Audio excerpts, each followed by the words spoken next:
This is Nightline. Tonight, crypto-mania crash inside the fall. It's a lot like people buying and trading smoke. Of the once hot FTX, endorsed by celebrities like Tom Brady and Steph Curry. With FTX, I have everything I need to buy, sell, and trade crypto safely. The young mastermind now under investigation. It was worth $32 billion only 21 days ago.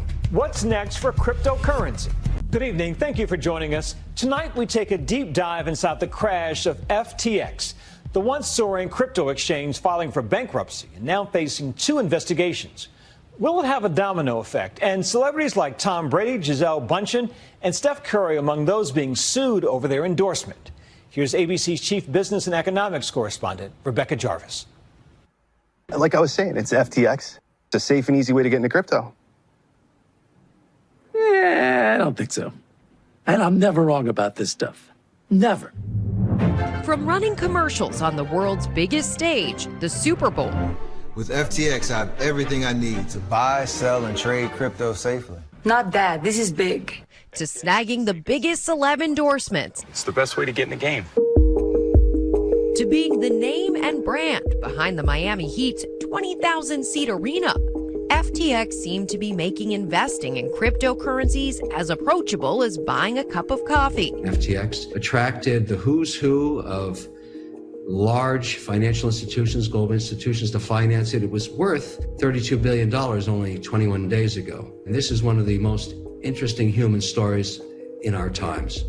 At the top, 30-year-old Sam Bankman-Fried, or SBF, fronting magazine covers, headlining conferences, even testifying before the U.S. Congress in the name of crypto transparency. One of the really innovative properties of cryptocurrency markets are 24/7 risk monitoring engines. He's clearly a savant. It was all part of the cryptomania that's taken hold over the last few years. The price of digital currency Bitcoin alone soaring to nearly $70,000 at its peak in 2021. I think people get excited about any sort of new technology with this much potential to improve the world. But all that changed in March of this year when cryptocurrency prices started plunging. Suddenly, many of the biggest players who seemed to defy gravity during crypto's climb were facing imminent death during its collapse, including FTX and crypto lender Celsius, both going bankrupt, leaving many investors in the cold. I was thinking not so much what can I do with my money now as what can I do with my money in 50 years. After researching a number of investments, Daniel Frischberg decided to move several $1,000s, what he says was most his life savings, into Celsius. A platform that was supposed to operate like a kind of bank for crypto, where users could deposit their cryptocurrency in an account and get paid high yields on the savings. I thought it was more of a safe approach because I was buying what are considered the blue chips of crypto, Bitcoin and Ethereum. But when cryptocurrencies started crashing, the dominoes began to drop. In July, Celsius filed for bankruptcy, citing extreme market conditions. The company releasing a series of statements at the time saying in part, acting in the best interest of our stakeholders, including our entire customer community, is our top priority. I was a bit numb. I was first worried, oh my God, did I lose it? Did I lose all my money? The 18-year-old eventually took legal action, including lawsuits and motions to claw back funds. But he says he still hasn't been able to get his money. Representatives for Celsius did not reply to Nightline's request for comment. And it's far from the only major crypto company affected in recent months. One of the largest, FTX, until recently the poster child for a safer crypto world because of its founder, Sam Bankman-Fried.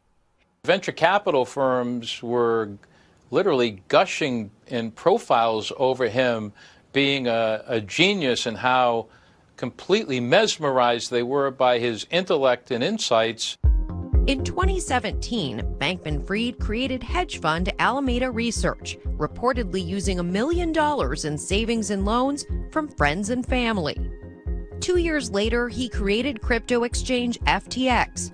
Famed Shark Tank star and investor Kevin O'Leary was immediately intrigued. I had lunch with Sam. It was going to be a half-hour lunch.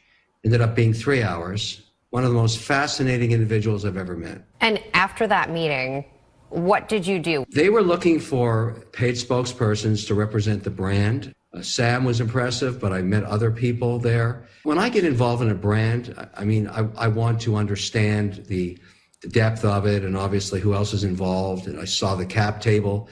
I was proud to invest beside some of those investors. But last week, it all came crashing down after a report of financial instability sent FTX customers attempting to withdraw billions, money FTX didn't have available, leading the platform to temporarily halt withdrawals. And now FTX's collapse under investigation by the Department of Justice and the SEC. Lawyers for a class action lawsuit now alleging Bankman-Fried used customer money from FTX to fund risky bets at his other company, the Alameda Hedge Fund. Can you ballpark for us what you invested? How much you're losing on this? Double-digit millions is what I'm saying. We had assets sitting in an account, tens of millions of dollars, that just evaporated, and now it says zero with a spinning wheel beside it. On November 11th, FTX filed for bankruptcy, and Bankman-Fried stepped down as CEO. Tweeting in part, "I'm really sorry that things ended up as they did, and as I said, I'm going to do everything I can to make it more right." FTX's new CEO writing in a scathing bankruptcy court filing today, "Never in my career have I seen such a complete failure of corporate controls and such a complete absence of trustworthy financial information as occurred here." There's very little regulation of the crypto tokens and the crypto exchanges to the point where there are almost no investor, consumer, or financial stability protections associated with this relatively new but very high risk and highly volatile financial instrument. FTX investors filing a class action lawsuit against many of the company's brand ambassadors, including Tom Brady, Giselle, Steph Curry, Shaq, and Kevin O'Leary, claiming they deceptively encouraged customers to invest in the company. I've been a celebrity a long time. People sue you for all kinds of reasons. I had no knowledge, nor did any of the other celebrities, of what occurred here. Obviously, we didn't. We were investors also. We lost. Now that you've gone through this experience, will you think twice before being a spokesperson for other financial companies? Will it make you stop and ask new questions? I'm a tireless supporter of entrepreneurship and innovation and disruption. I can't get it right every time. I can't. And I make mistakes.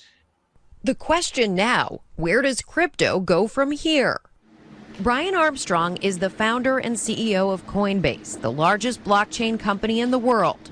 In the short term, it's created a lot of attention and scrutiny and probably a little bit of panic and fear, rightfully so.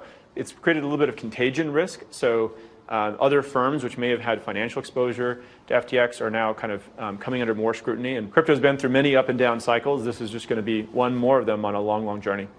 Whether or not crypto has a future remains to be seen. The problem here is that we don't have an innovation of a product or service that people can touch and use in the real world. Its viability in even the near term, never mind the long term, should be viewed with extreme skepticism. Daniel remains undeterred. I will most definitely be buying crypto again. The advice I got, which I should have followed better, was only invest what you can afford to lose. Our thanks to Rebecca.